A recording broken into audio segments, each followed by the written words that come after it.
you need strength. I think we've already talked enough, but in a sense we've barely scratched the surface. I'm just going to quickly leave the floor open for quick audience questions. I want to ask, how can we as youth put the teachings of Swami Vivekananda in our daily lives? I think Swami Vivekananda is very categorical in what he says. He says the West and the East both have to work together to create a perfect world, and our strength and dimension is on towards spirituality and everything else. For the youth, his message is very clear in your daily life. He says, have faith in yourself, have faith in yourself, have belief in yourself. Very simple language, he puts it in very simple language. Have a goal, think about it, breathe it 24/7, and you will achieve it. You have to put all the efforts behind it, you will achieve it. And that's what is focus all about. And he very clearly puts focus, concentration is the word he uses. Concentration is everything. Anybody who can concentrate on one specific thing for long enough time will be able to achieve that thoroughly. This is enough lesson for us to achieve what you want. You wanted to add? I wanted to say, you are what you eat. You agree? So don't eat less. You are what you eat more, it shows. You eat less, it shows. You eat the wrong stuff, it shows. Because you bear the consequences of that. It becomes visible, and then you go to a doctor, get a medicine. The point is, you are what you read, you are what you see, you are what you hear, and what you are what you experience. Okay, let me take one from there and I'll come back to you. I would like to ask that today the youth is torn between two entirely different directions. On one hand, we have individualism, our ambitions, hopes and aspirations. We want to grow and prosper.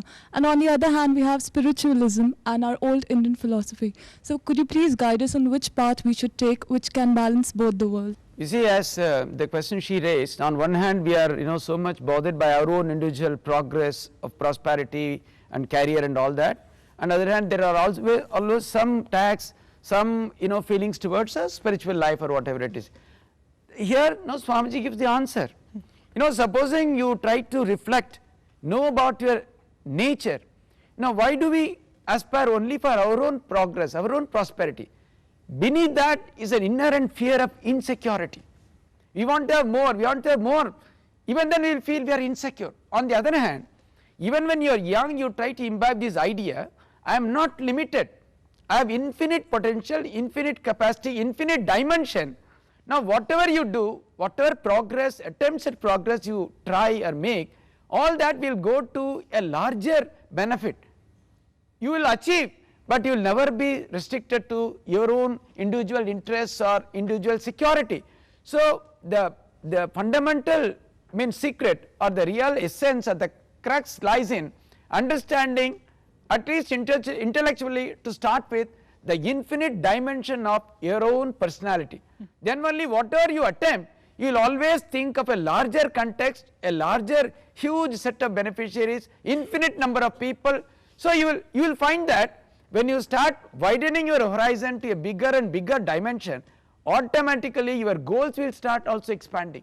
You will aspire for more, you will be an achiever also, because you are no longer worried about your own growth or your own prosperity or your own little small selfish interest that restricts you, makes you extremely afraid of everything. You are afraid of failure, you are insecure, all that will go away. Professor, I'm going to give you the final word and then we're going to wrap up the show. Go ahead. See, this book which I got, I just want to tell that there are a lot of young people who are already doing a small amount.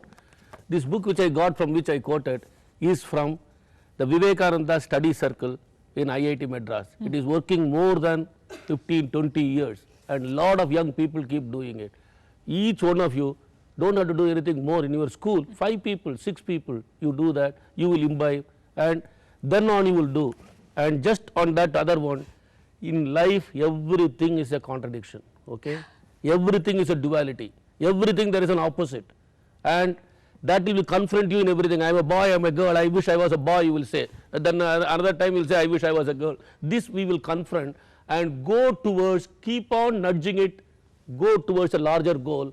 Then you get the greatest of the Advaita, the monism. That is what Swamiji stood for. So the contradictions will be transcended. So don't worry about contradictions now. You should have. If you don't have it, I don't believe you. You are not truthful. Okay, so don't worry about contradictions. Eat Grapple well, it. jog, meditate, and link your And then- basic goal to a higher And goal. then have a study circle. I think we've got enough to imbibe and to think on for many, many hours ahead. I think on that note, we must thank this eminent panel who's joined us. Thank you very much. I think we've got lots to soak in and to think about perhaps for days. We'll wrap up this show here. Remember, it's YUVA. It doesn't finish with this show. Lots of people perhaps have been inspired here, but several leaders of India and across the world have been inspired by Vivekananda's teachings. In the second of this series, the man who in a sense put India on global stage. We'll come back with lots more. Thanks very much for joining us on this special series.